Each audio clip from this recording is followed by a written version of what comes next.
Eu sei, você quer uma solução rápida para os seus problemas. Nesse vídeo, eu vou te dar dicas poderosas de como promover uma melhoria contínua no seu projeto. Mas nunca se esqueça dessa frase. É caminhando que se faz o caminho.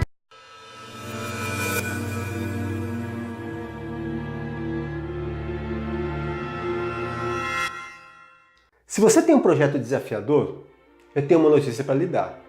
Existe um caminho que você vai ter que caminhar. Porém, com algumas ferramentas eficientes e algumas técnicas poderosas, você vai poder caminhar esse caminho com tranquilidade, observando as paisagens que o caminho te proporciona, sem estresse, sem angústia, ansiedade. Vamos à primeira dica? A primeira dica que eu quero dar é a técnica do queijo suíço. Não pense em seu projeto como um todo. Como assim, Marcelo? Não entendi. O queijo suíço é aquele queijo cheio de furos. Então consiste em você fazer um pedaço do seu projeto, daqui a pouco você faz outro.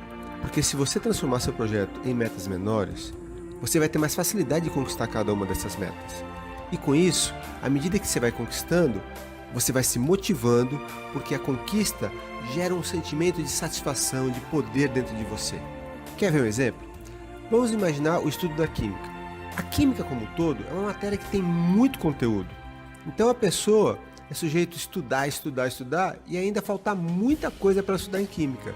Isso ser um fator de estresse, de desmotivação. O que ela pode fazer?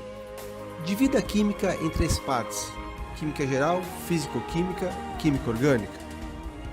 Dentro da química geral, nós temos substâncias e misturas, estrutura atômica, tabela periódica, ligações químicas, funções inorgânicas e por aí vai. Quando a pessoa estuda substâncias e misturas, ela vai se sentir bem porque ela concluiu uma meta. Vai se sentir motivada a ir para o próximo conteúdo, estrutura atômica. Concluindo estrutura atômica, ela já pode avançar para a tabela periódica. E cada uma dessas metas que ela vai concluindo vai gerando motivação, confiança, poder para ela avançar em direção às metas seguintes. Quando ela viu, ao final do ano, ela estudou química. Eu usei como exemplo a química, mas você pode usar esse mesmo exemplo da técnica do queijo suíço com vários outros casos. Por exemplo, a pessoa quer emagrecer 15 quilos. Poxa, se ela pensar nos 15 quilos, é algo muito grande, então ela bota uma meta de alcançar 3 quilos, depois mais 3, e assim vai facilitando, porque cada vez que ela alcança um objetivo intermediário, ela vai se potencializando, vai ganhando mais confiança, vai se motivando a avançar no seu projeto. Para você ter uma ideia, um dia eu resolvi ir pedalando de Maceió a Recife, 270 quilômetros. Saímos de Maceió por volta de 5 horas da manhã, eu e duas grandes amigas minhas. Se eu saísse de Maceió pensando na praia de Boa Viagem, fatalmente, o que ia acontecer? Eu ia pedalar e não ia chegar. Então o que nós fizemos? Botamos metas intermediárias. Vamos pedalar 60 km, fomos até Barra de Camaragibe. Aí pedalamos mais 60, chegamos em Maragogi. Mais 60, chegamos em Ipojuca. E assim nós fomos construindo o nosso projeto. Quando nós vimos, estávamos em Cabo de Santo Agostinho, bem próximo de Recife. Ou seja, construímos o nosso projeto com metas intermediárias. Ficou mais fácil porque à medida que fomos alcançando essas metas, fomos nos motivando a alcançar a nossa jornada. Chegou a vez da segunda dica. Algo que você vai poder usar no seu projeto como um todo ou em cada um desses objetivos intermediários que você pode estabelecer na sua caminhada. A segunda dica é a análise SWOT. SWOT é uma sigla em inglês que traduzindo significa forças, fraquezas, oportunidades e ameaças. Você pode perceber que existem dois fatores internos que estão dentro de nós, que nós temos condição de controlar diretamente: as forças e as fraquezas. E existem dois fatores externos que nós não temos condição de controlar diretamente: oportunidades e ameaças. A análise SWOT é uma ferramenta de administração muito usada no planejamento estratégico de empresas, mas que pode ser muito útil nessas horas. Nas forças e fraquezas, avaliamos fatores internos que temos condições de controlar diretamente. Já as ameaças e oportunidades são fatores externos que nós não temos condição de controlar diretamente. Só para ficar claro para você, eu vou dar um exemplo de cada. Por exemplo, forças. Vamos supor que você vai fazer um concurso e você é muito bom em interpretação de texto. Poxa, isso vai te facilitar em todas as matérias, porque todas as matérias têm um enunciado. Isso te fortalece, percebeu? Já como fraqueza, podemos mencionar a falta de controle emocional que alguns candidatos apresentam. Oportunidade. Veja, vamos supor que saiu no edital uma mudança na instituição que elabora a prova. Poxa, Marcelo, mas isso é uma ameaça? Não, é uma oportunidade. Porque se a instituição mudou, ninguém tem expertise, experiência nessa instituição nova dentro desse concurso. É uma oportunidade de você sair na frente e se preparar melhor antes que os outros candidatos o façam. Percebeu? A oportunidade é algo externo. Você não pode controlar. Você pode alterar a instituição que vai fazer o concurso? Não pode. Então você tem que se preparar melhor diante dessa situação.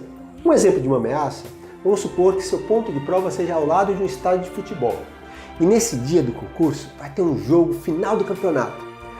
Com certeza vai ter muito movimento de torcida, barulho de fogos. Isso você não vai poder controlar. Mas você pode se preparar usando diversos tipos de barulhos, ruídos, para que você se acostume com essa condição. E na hora da prova você não vai ter tanto problema com isso. Além dessas duas dicas, eu quero fazer alguns comentários.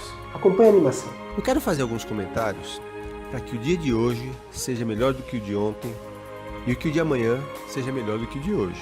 Quais alguns aspectos que você pode estar atento para que a melhoria seja contínua sempre? Primeiro, exija alto padrão. Quanto maior o padrão do seu trabalho, maiores serão os resultados. Segundo, trabalhe com foco. Veja, o desperdício de energia com atividades que não vão produzir resultados é uma das principais causas das pessoas não conquistarem seus resultados esperados. Uma dica legal é você assistir o vídeo Planejamento Top 3. Dentro dele tem uma ferramenta fantástica para te dar mais foco. Diário de bordo. Esse terceiro item é fundamental. Delegar funções. Em alguns momentos do seu projeto, é importante você chamar pessoas que têm expertise de longa data, que têm experiências naquela atividade. Por exemplo, uma pessoa que quer passar num concurso, ela fica buscando entender como se estuda, como se aprende, é um desperdício de tempo. Se ela pegar um profissional, coach ou um professor que direcione ela corretamente, ela vai estar botando sua energia apenas em aprender o que realmente vai fazer ela passar. E concluindo esses comentários, diminua o número de atividades e aumente a qualidade. Nesse caso, menos é mais. Menos atividades por dia, mas com mais qualidade. Antes de concluir esse vídeo, eu quero mostrar para vocês algumas fases que eu venho observando nos meus processos de coaching durante o processo de mensuração de melhoria contínua. Principalmente na preparação de alunos para um concurso, para um vestibular, enfim, durante o processo de estudos. Dentro do processo de coaching que eu faço para estudantes que pretendem passar em um concurso ou em um vestibular, existe uma fase que é o ciclo de aprendizagem evolutiva. Eu percebo algumas características no caminhar desse processo de coaching. Veja, a base desse ciclo de aprendizagem evolutiva é mais larga. Isso significa que os primeiros ciclos são longos, a pessoa está se familiarizando com o processo, está começando o seu processo de evolução. À medida que ela avança no processo de coaching, existe um estreitamento do ciclo, ou seja, ciclos menores podem mostrar que a pessoa está evoluindo mais rapidamente. Em um determinado momento, notamos uma ascensão rápida. Nessas três fases, podemos ter um olhar um pouco mais próximo diante de cada uma delas. Na base larga, nos ciclos longos, que são os ciclos iniciais, notamos que, embora a melhoria seja lenta, ela é mais fácil.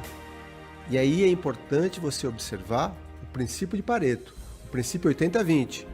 Muitas pessoas ficam se dedicando ao detalhe nesse momento, quando não é necessário. Você conseguiu 80% de desempenho no início do seu projeto, já é suficiente para você ir avançando.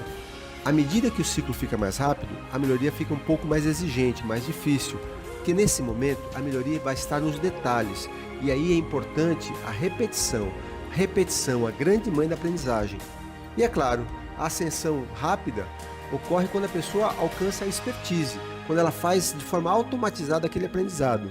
Em meio a essa linha em espiral, podemos notar que no início, como os ciclos são longos, existe uma aparente estagnação, fase 1. Muitos alunos acham que o caminho é muito longo porque eles não tinham a dimensão do tamanho do seu projeto. E aí pensam, vou desistir. Nesse momento, é importante alguma intervenção no sentido de motivá-los.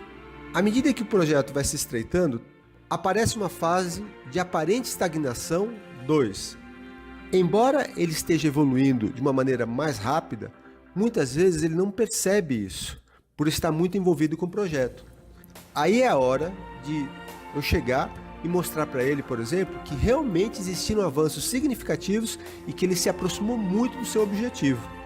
Essas fases podem ser observadas não só no processo de coaching de aprendizagem, mas num processo de evolução contínua, de melhoria contínua, em qualquer outro tipo de processo de coaching. O caminho você vai ter que trilhar, não tem jeito. Mas, se você usar dicas poderosas, ferramentas eficientes, você vai poder agregar a algumas qualidades tão essenciais na caminhada rumo ao sonho, como foco, disciplina, esforço, força de vontade, determinação, algumas outras qualidades muito legais, harmonia, alegria, felicidade, e dessa forma o caminho vai ser mais prazeroso. Se você gostou do vídeo, curta, comente, compartilhe, assine o canal, toque o sininho para receber notificações de novos vídeos. Me ajude a compartilhar ideias positivas para o maior número de pessoas possível, ok? Um grande abraço e um beijo no coração. Valeu, pessoal!